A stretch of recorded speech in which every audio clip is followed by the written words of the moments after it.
Hey, my friend, this is Joe Bakhmoutski. I am the founder of Power to Be Happy.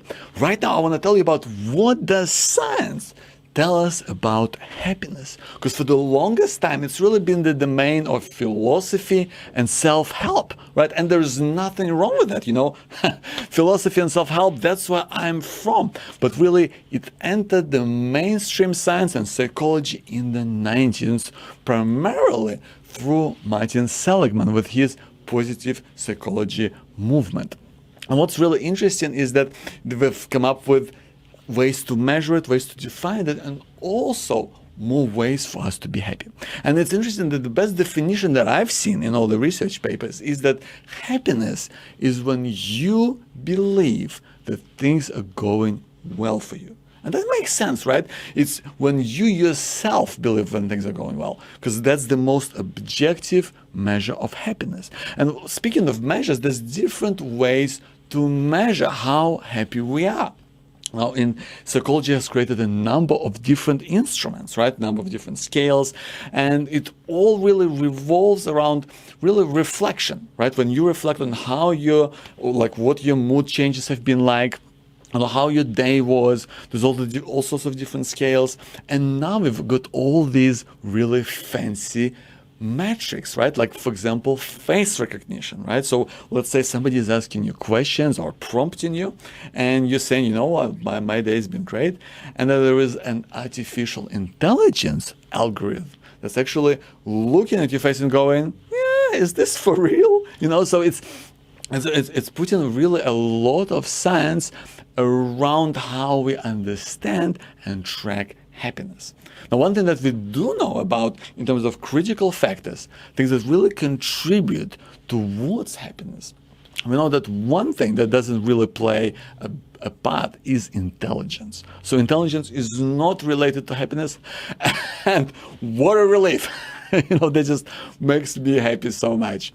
But it's interesting that there are a lot of other factors that really play a huge contributing part towards happiness. These include intimate relationships, and that makes a lot of sense, right? Like if you were someone who you love, who really gets you, that makes sense that it's going to make you hopefully more happy, that, you've got maybe friends that you're close with. That makes a lot of sense to me too, right? Because if you're hanging out with people that you like and they can support you on your terms, and you're just having fun with them, that can also make you happier.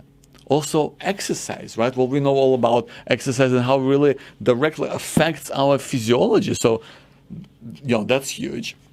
And also, meaningful work, right? If you don't hate what you're doing, and if you actually feel like you're contributing to something that is meaningful and you get a lot of pleasure out of it, that's great as well.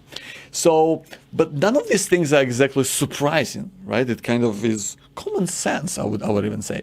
But what is interesting and something that really surprised me and something that I'm really fascinated by is this concept of flow. And flow has been an idea that has been, really pioneered by the psychologist called Csikszentmihalyi. And by the way, I hope you've been impressed how it just really rolled off the tongue, right? Because I'm really excited about Csikszentmihalyi, not least because he is probably the only person that I've seen with more letters in their surname than I am. So Csikszentmihalyi has really been a pioneering psychologist in the field of flow. And flow is really a fascinating state, right? There's really three things that require us to really experience flow in terms of a state, right? And the first thing is concentration, right? So that feeling when you're flow, when you're really there, you're really focused, you're in the moment. Low self-awareness, which means that you're not overthinking. You're just present, you're being, you're not thinking about yourself, you're not thinking about what might happen, you're not thinking about what could go wrong. And also, of course, enjoyment. You got to be having fun, right? It's got to be something that is interesting to you, right? So all of these things make you in the flow when you're absorbed in what you're doing, in the moment, you're there. Do you know that feeling that I'm talking about? It's just so much fun. I love it. I think that's when I do my most creative work. It's when I was working on my book, and it's been hard effort, but there was times when I was in flow and everything's just coming to me naturally, and you can feel like you can keep going and going and going. It's just such just a flowing feeling. The flow is flowing. That makes sense, right? Do you know the feeling that I'm talking about? It's an incredible feeling. So I love that. And what's interesting about the work of Shiksha and Mihaly is that he worked out really a process that really comes down to three things that will get you in the state of flow. So, and the first thing that will get you into flow is having a clear goal, right? When you have a clear goal, when you know what you're gonna aim for, that makes it easier to get. So you need to have a clear goal. The next thing you need to have is the appropriate level of challenge. And that means you have your goal and you're kind of working towards it, but you're challenging yourself along the way. You're challenging yourself not to the point where it's too easy, not at the point where it's like too hard and you can't do it, but you're challenging yourself appropriately at every stage so that you can improve. And finally, regular feedback. Right? That's how you know that you're improving. That's how you know that you're making progress. And when you have all those things in place, when you have a clear goal inside it, whatever it is that you want to achieve, when you have an appropriate level of challenge, right? When you're working towards it, you're building up a skill, you're building up something towards making it happen. And when you receive regular feedback, right? Whether that's through some sort of a metric or whether that's through interpersonal feedback, maybe from your coach or from your mentor or from a friend, right? That's how you can course correct. That's how you can become better at what you're doing.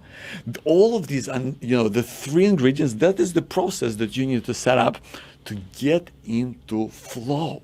And I think the way that it really works is that you want to be able to set up different conditions in your life for different areas, where you can put those things in place so that you can get into flow more easily. And you know yourself, my friend. You know the feeling that you get when you're in flow. You feel great. You feel like you're working at the top of your potential, and that is what we want. I really believe that flow is a great way towards happiness. Now I want to finish up on a note, on a quote from my favorite ancient Greek, Aristotle, who says that happiness depends on ourselves. Listen, thank you so much for watching this. My name is Joe Bakhmoutski.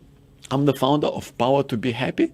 And as part of that, every week I send out an email newsletter sharing, more ways to be happy and more fulfilled in your life.